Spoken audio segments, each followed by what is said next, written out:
এবার একটা উদাহরণ শুনেন।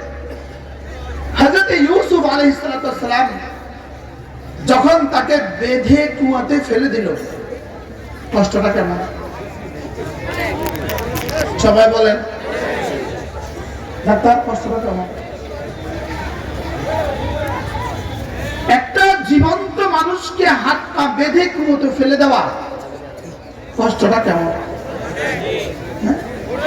আচ্ছা বলুন তো দেখি, হযরত ইউসুফ তো নবী, কুয়ার ভিতরে গিয়ে হযরত ইউসুফ পুরো শিকায়ত করছিল বলে কি মনে হয়? নিশ্চয়ই সবর করছে। বলে না কথা বলে, নিশ্চয়ই কি করছে? আচ্ছা এই সবরটা কেমন ছিল? এই সবরের পুরস্কারটা কেমন? আচ্ছা এবার যখন কুয়া থেকে তুলে নিল, কুয়া থেকে তুলে যখন মিশরের বাজারে বিক্রি করলো, বলেন তো দেখি, নবীর ছেলে নবী, নবীর নাতি নবী, পৃথিবীর সবচেয়ে সুন্দর মানুষ, তার থেকে সুন্দর মানুষ পৃথিবীতে আল্লাহ আর কাউকে বানান নাই। সারা পৃথিবীর সমস্ত সৌন্দর্যের অর্ধেক আল্লাহ তাআলা ইউসুফ আলাইহিস সালামকে দিয়েছে। আচ্ছা ইউসুফ আলাইহিস সালামের সৌন্দর্যটা কেমন ছিল?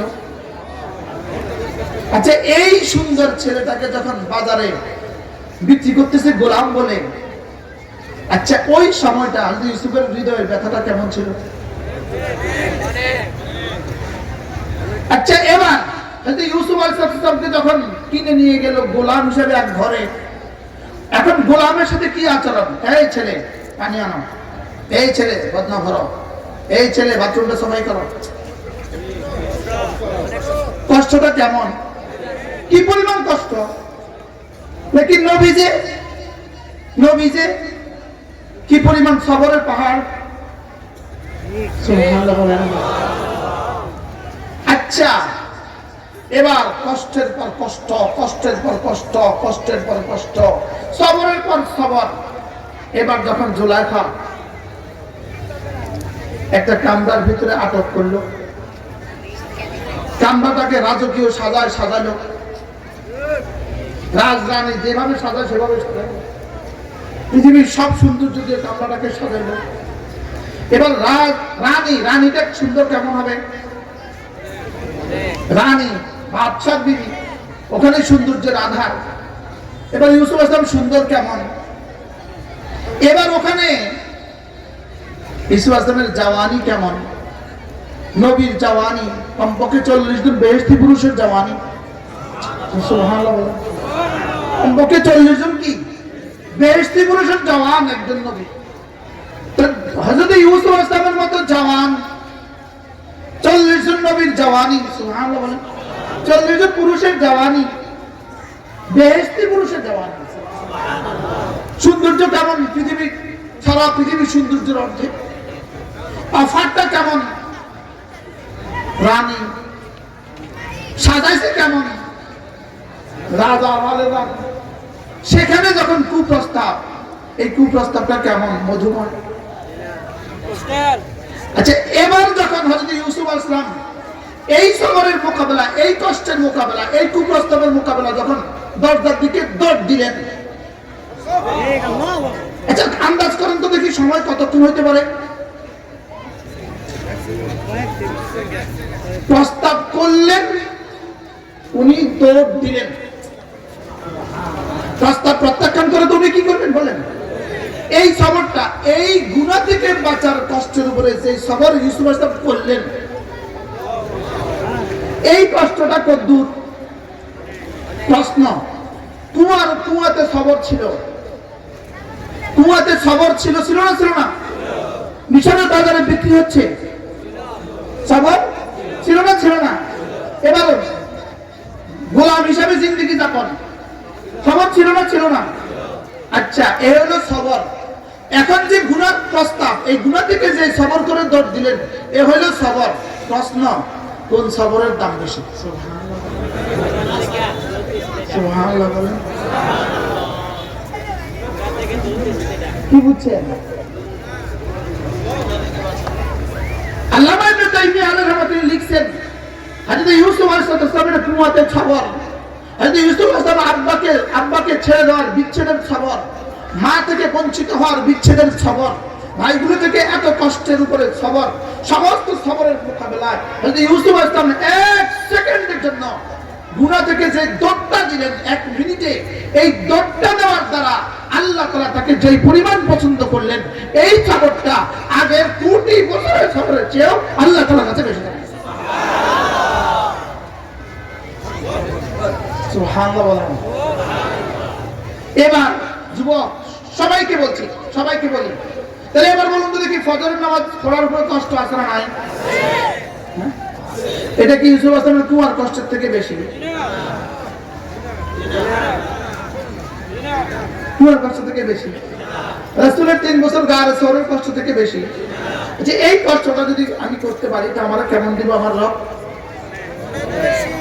আচ্ছা, এরপরে শুধু মোবাইলের গুনাহ ছেড়ে যাওয়ার কষ্ট থেকে যদি তুমি বেঁচে যেতে পারো, কারণ এই কষ্টটা, মোবাইলের গুনাহ করা এই মিষ্টি কষ্টটা, এই মিষ্টিটা ছেড়ে যাওয়ার কষ্ট, মোবাইলে গুনাহ না করার কষ্টটা যদি তুমি সবর করতে পারো, আমার মনে হয় এই কষ্টটা আজ থেকে 20 বছর আগে পুরো পৃথিবীর ইতিহাসে যত মানুষ ছিল, কাউকেই রব্বে কারীম এই সবরের কষ্টটা দেন নাই।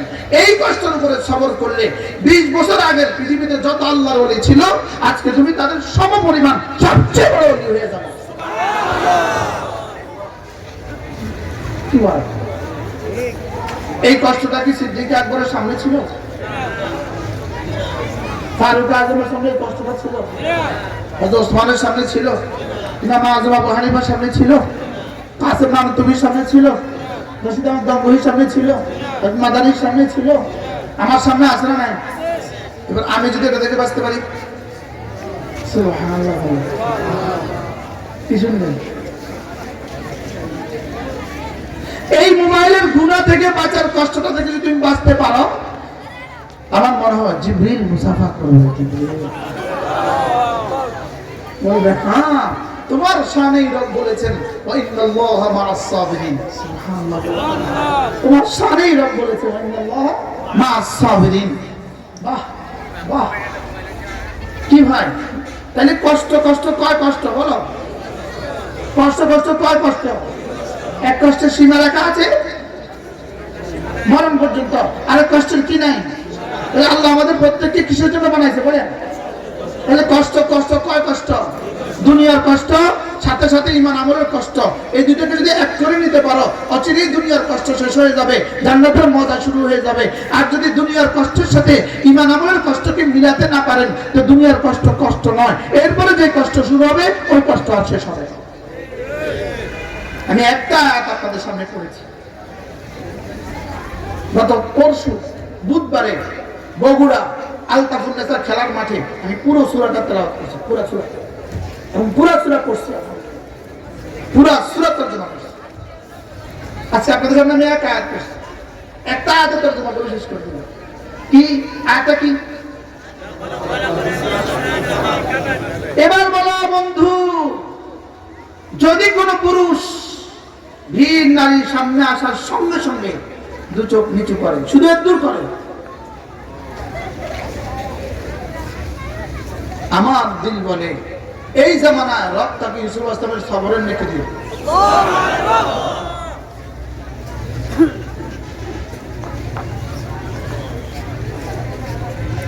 এবার নিয়ত করেন, কিসের উপর নিয়ত করলেন? কিসের উপর? বলো, নজরের হেফাজত। বলো, আবার বলেন, আবার বলেন। নজরের হেফাজত করার সঙ্গে সঙ্গে দেখো দেখো দেখো, আলাম নাজআল লাহু আইনাইন, আমি কি তোকে 2টো চোখ আমি দেই নাই? তুমি যদি নজরের হেফাজত করো, ওই কাবাদের সাথে মিলান, নজরের হেফাজত করতে একটু কষ্ট হবে। এই কষ্টের মোকাবেলা যদি চোখ হেফাজত করতে পারো, যাও, কথা দিলাম, এই চোখ তোকে কবরে, হাসরে, মিজানে, ফুলসিরাতের পরে জান্নাতে আবার ফেরত দিব। এতটা যোগ্যতা দিয়ে ফেরত দিব যে 2 চোখে তখন শুধু তুমি আমাকে দেখবা। আচ্ছা, জাহান্নামীরা জাহান্নামে কি কি দেখবে?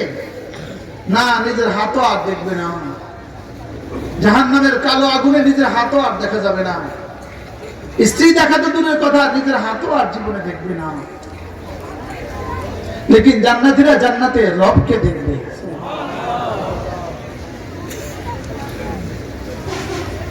রব্বে কারীম আমাদেরকে রব্বে কারীমের দিদার নসিব করেন। আচ্ছা তখন কেমন হবে? তখন কেমন হবে? ডাক্তার, আমি আমাকে মাঝে মাঝে বলি, আমি আমাকে বলি, আজ থেকে 30 বছর আগে কল্পনাও ছিল না আমার ছেলে হবে, আমার মেয়ে হবে। কল্পনাও ছিল না যে আমি স্ত্রী হবে, স্বামী হব, বাবা হব। কল্পনাও ছিল না একদিন গাড়ি হবে, একদিন বাড়ি হবে। কল্পনাও ছিল না। আমি বলি আল্লাহ, এই কল্পনাগুলো যেমন দেখতে দেখতে বাস্তব হয়ে গেছে, ইনশাআল্লাহ দেখতে দেখতে আমাদের জান্নাতের কল্পনা বাস্তব হয়ে যাবে। দেখতে দেখতে ইনশাআল্লাহ, বলেন ইনশাআল্লাহ। এই মুহূর্তে আপনারা আমার নাকের ডগাটা যেভাবে দেখছেন, হাদিসে পাকে রাসূল বলেন, মা মিন নাফসিন মানফুসাতিন ইল্লা ইয়ারাল্লাহু মাকানাহু ফিল জান্নাতি ওয়ান নার। কোন মানুষ নাই, অথচ রব তাকে দেখে না। কোন মানুষ নাই। এই মুহূর্তে আল্লাহ তাআলা দেখেন জান্নাতে সে কি হালে থাকবে, জান্নাতে তার কি অবস্থা হবে, এই মুহূর্তে রব তাকে দেখছেন। সুবহানাল্লাহ। এই মুহূর্তে রব তাকে। এজন্য চলো নিয়ত করি, আজ থেকে 5 ওয়াক্ত নামাজ জামাতের সাথে পড়ব। শুধু একটা অনুরোধ আপনাদের কাছে করছি, 5 ওয়াক্ত নামাজ জামাতের সাথে পড়ব। এরপরে 2 নম্বর অনুরোধ, আর মাত্র 40 দিন বাকি, আর মাত্র 40 দিন রমজানের শুভ দিন। বলেন, আমি স্লোগান দিব, আর মাত্র 40 দিন রহমতের শুভ দিন, বরকতের শুভ দিন।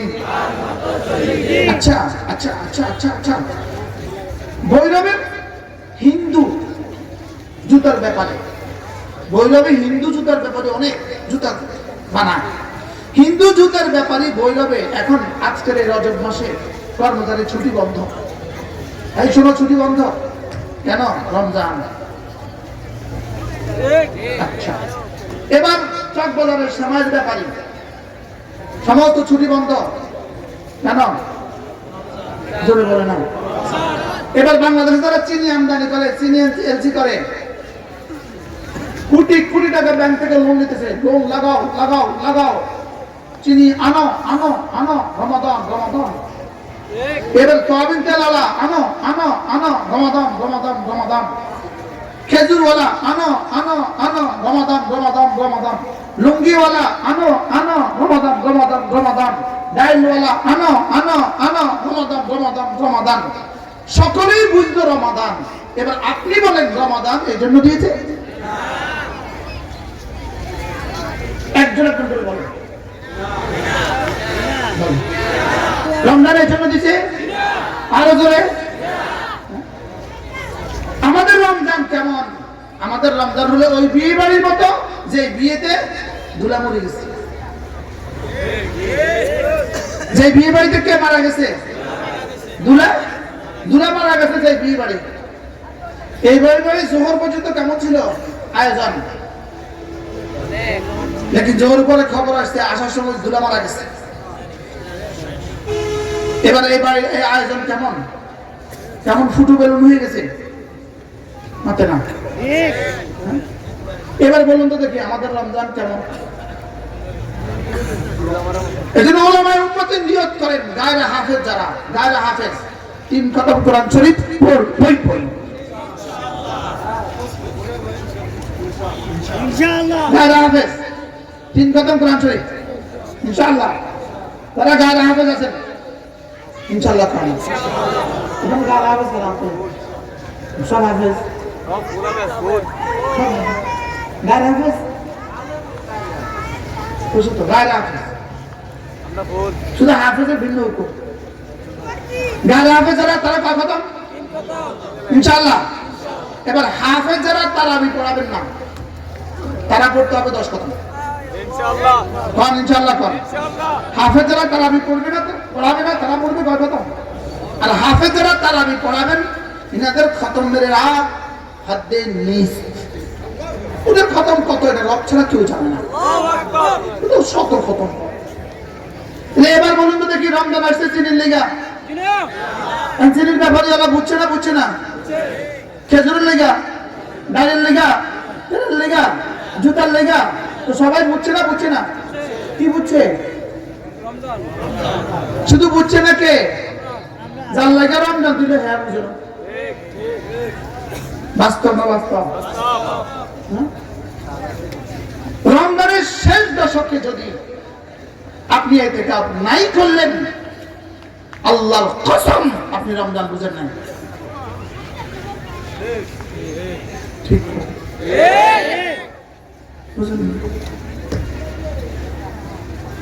রমজানের শেষ দশকের শেষ 10 রাতে আপনি লাইলাতুল কদর তালাশ করলেন না আপনি রমজান বুঝেন না আপনি রমজান এই তো গাবের মাসালা তো একটু ছুটি আছে ইসলাম একটু সহজ করছে কি করছে এটার জন্য একটু ইসলাম একটু সহজ করছে লেকিন লাইলাতুল কদরের বেলা এটা তো কোরআন দ্বারা প্রমাণিত তাহলে চলো বন্ধু নিয়ত করি রমজানের 30 রাত 20 রাকাত তারাবি পড়বই বলেন ইনশাআল্লাহ বলেন কোনোভাবেই প্রথম 10 দিন আপনি খতম করে ফেললেন পরবর্তী 20 দিন আপনি আলসেমির সাথে তারাবি পড়লেন না রমজানের জন্য দেয় নাই রমজানের জন্য তাহলে রমজানের শেষ দশকে ব্যবসা বাড়াবেন না ইবাদত বাড়াবেন রমজানের 30 দিন ব্যবসা বাড়াবো না ইবাদত বাড়াবো কোনোভাবেই কি রমজানের 30 দিন ব্যবসা বাড়াবার সাথে কোনো সম্পর্ক আছে যারা লুঙ্গি কিনা রমজান আগে কিনে ফেলবেন রমজান আর বাজারে যাবেন না যারা 3 পিস কিনা রমজান আগে কিনে ফেলবেন জুতা কিনা রমজান আগে কিনে ফেলবেন রমজানের বাজারে যাওয়ার জন্য রমজান বানায় নাই যারা পারেন 30 দিন মসজিদে ঢুকে যাবেন এবার ইনশাআল্লাহ একটু আগে হযরত বলে গেলেন হযরতের এখানে 40 দিন থাকার সুবিধা আছে যারা পারেন থাকবেন আমাদের এখানে আলহামদুলিল্লাহ 40 দিন থাকার সুবিধা আছে যারা পারেন থাকবেন কমপক্ষে শেষ দশকে ইতিকাফ বলেন ইনশাআল্লাহ সুযোগ থাকবে রমজানে 3 দিন রমজানে তাবলীগে লাগাবেন রমজানে 10 দিন তাবলীগে লাগায় দিবেন যে রমজান এই জন্যই দিয়েছে মসজিদে থাকার জন্যই রমজান দিয়েছে সেটা যদি তাবলীগের নামে হয় তো তাবলীগের নামে 10 দিন থেকে গেলেন আল্লাহ তবুও থাকেন রমজানকে দামি বানান আল্লামা ইবনে কাইয়িম আল জাওজিয়া আলাইহির রহমাতুল্লাহ লিখছেন রমজানের একটা সেকেন্ডের দাম গায়রে রমাদানের 70,000 বছরের চেয়েও শ্রেষ্ঠ বুঝাবার শক্তিটা আমি কি বুঝছি আমরা কি বুঝছি না তো পাগল হয়ে যেতাম আরে আল্লাহ বানাইছে মুখে শরীফের লেগে আল্লাহর নবী বলেন রমজান মাসে একটা উমরা কেউ যদি রমজানে একটা উমরা করলো উমরাতুন ফি রমাদান কান্নাহু হাজ্জা মাই রাসূল বলেন সে যেন আমার সাথে হজ করলো আল্লাহ আমাদের সবাইকে তৌফিক দান আল্লাহ যারা চলে গেছে আল্লাহ কাগরও দিয়ে দেন এটা তো দরকারে গেছে আমিন আল্লাহ আজকের এই মজলিসে যারা আসছে যারা বলছে যারা শুনছে জীবনের প্রত্যেকটা রমজানে উমরা করার তৌফিক দান আমিন করেন রমজানে নিয়ে উমরা না আমরা ধোকা আমি কিছু আচ্ছা ছেলে আর আহলিয়া যাইবো আমি যাইতাম না আমি এই রাসূলের সাথে হজের সওয়াব পেলাম আল্লাহ আমিন পাক্কা ইনশাআল্লাহ এরপর রমজানের শেষ দশকে কি যারা পারেন সুযোগ থাকলে শরীক হবে যে যেখানে পারেন শরীক হবে বাকি আমাদের আনিস অনেক সুন্দর বলে মাশাআল্লাহ কোন আল্লাহ ওয়ালার সাথে ইতিকাফ আর এমনি ইতিকাফ হলো ডাক্তার ছাড়া হাসপাতাল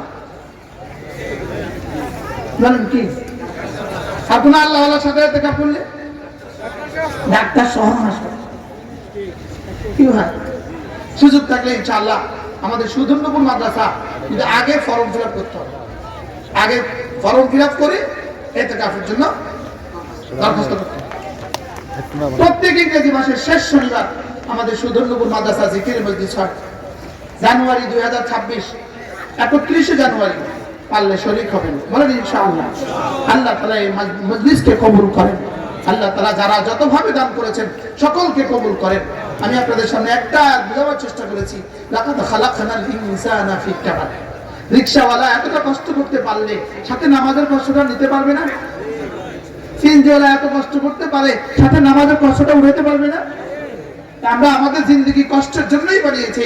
কষ্ট কষ্ট, দুই কষ্ট, দুনিয়ার কষ্ট আর ইবাদতের কষ্ট, দুটোটাকে একসাথে মিলিয়ে নিব, মওত পর্যন্ত কষ্ট হবে, এরপর আর কষ্ট হবে না।